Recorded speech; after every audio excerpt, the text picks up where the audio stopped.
Hey guys, so today I wanted to make a video on an iconic muscle car name, the Dodge Super Bee.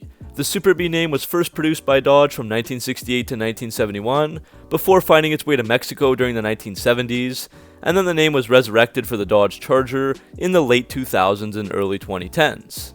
I've decided to split this video into two parts, one for the older Super Bees and one for the newer ones. I thought I'd try that out instead of fitting it all into one video. So the first part today will cover the original 1968 to 1971 Dodge Super Bee, as well as the Mexican Super Bees from 1970 to 1980. Part 2, which I'll put out in a few days, will cover the more recent versions, from 2007 to 2009, and 2012 to 2014. For each car, we'll take a look at all the unique features that make it a Super Bee, how many were produced, the colors available, and all of the exterior and interior specs. Whether you have a Super Bee yourself, used to have one, or just love Dodge muscle in general, hopefully you enjoy this video and appreciate these beautiful and powerful cars. So let's begin. Back in the 1960s and early 1970s, Dodge had a more premium car, the 1968 Coronet RT, with a higher price tag to justify more power and better features. There was also a 1968 Plymouth Roadrunner, which was a more lower priced car that had more value and very good sales numbers. Since Dodge was offering the higher priced Charger RT and Coronet RT, they demanded to have their own lower priced muscle car, which would end up being the Super Bee. The name was a play on words from the Bee body platform, and the logo was based on the Dodge Scat Pack Bee medallion. Funny story, the designer Harvey Wynn actually hand-cut that Bee design on his dining room table, and it stuck. So the original Dodge Super Bee was based on the Dodge Coronet two-door coupe, but meant to be more of a low-price muscle car, with a cost of just $3,027.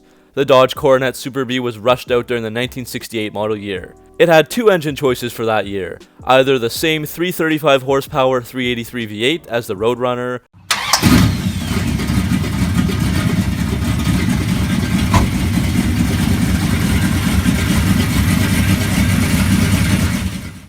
or a 425 horsepower 426 Hemi, and the Hemi was a $1,000 option. Along with the engine, there was an optional 4-speed manual with a Hurst linkage, heavier duty suspension components, bigger brakes, high performance tires, and a different hood. Although the Super Bee used the Dodge Coronet body, as I've said, it was more of a competitor for the Roadrunner, so it was about 65 pounds heavier and had a 1-inch longer wheelbase than that car. Die-cast chrome Bee medallions were used, while the Roadrunner had black and white decals. Other differences on the Super Bee were larger rear wheel openings, the Bumblebee tail stripe and fancier grille, taillight ornamentation, and the dash cluster was taken from the Dodge Charger.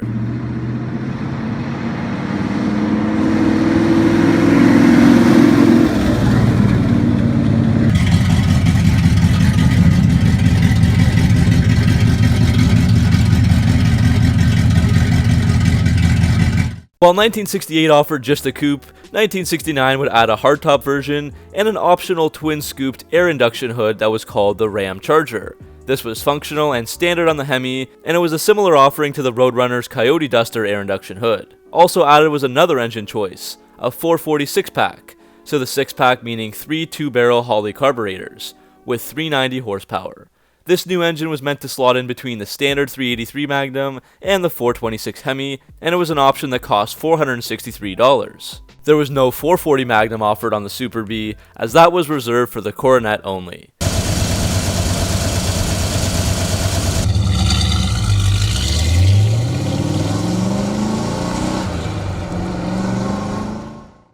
You can find some of the various engine specs on screen as well. So those 446 packs were also known as the A12 M-Code cars. So A12 was the package, and M was the letter changed on the VIN. This package included a Dana 60 axle, flat black scooped hood, heavy-duty automatic or 4-speed manual, heavy-duty internal engine parts, and heavy-duty 11-inch drum brakes. There were only 1,907 of these A12 M cars produced in 1969.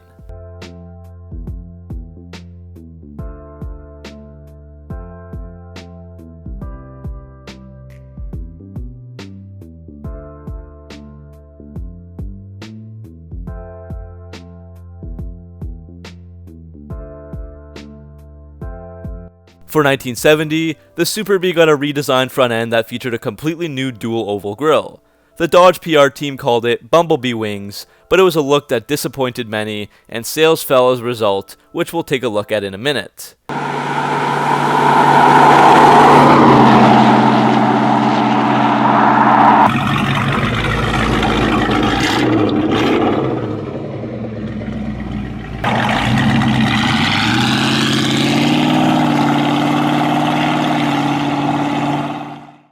By 1971, the Coronet was only available as a sedan and a station wagon, so Dodge moved the Super Bee to the Charger platform, another move that might have affected sales for the worse.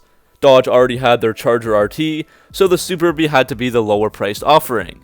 The Super Bee kept its standard 383 engine, and it got some features like a C-stripe variation, high back bucket seats, a steering column mounted ignition, and a pistol grip Hurst shifter on the manuals. There was also a small block 340 engine offered, with only 26 of those units built.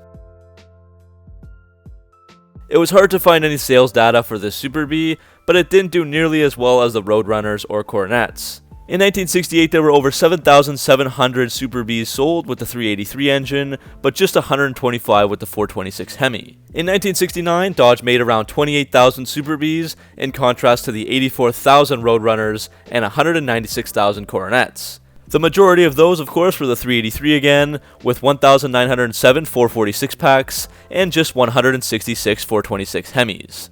For 1970, the sales plummeted down to just 15,506, and they fell down even further in 1971, as Dodge made only 5,054 Charger Super Bees, of which just 99 had the 446 pack and 22 had the 426 Hemi. The Roadrunner, meanwhile, still sold over 20,000 in 1971. The falling sales can be attributed to a variety of reasons, including the new look not going over well with customers, and skyrocketing insurance rates for performance cars. The Super Bee itself never really had a firm spot in any lineup, always being more expensive than the Roadrunner, but cheaper than any other Dodge muscle car offerings. The 1968 version with the 383 could do 0 to 60 in 6.8 seconds, and the quarter mile in 15 seconds. The 1971 version with the 426 Hemi could run to 60 in 5.7 seconds, and hit the quarter mile in just 13.7 seconds.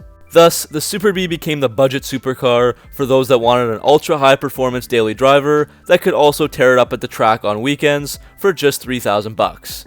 You'll see that Dodge kept a budget performance car in mind when the Super Bee returned, especially on the 2012 to 2014 models.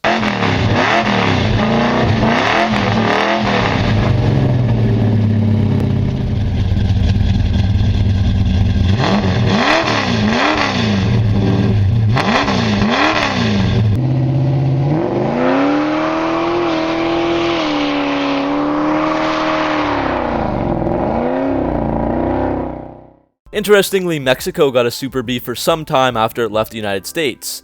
In 1970, Chrysler of Mexico introduced it to replace the Plymouth Barracuda using the semi-fastback A-body platform.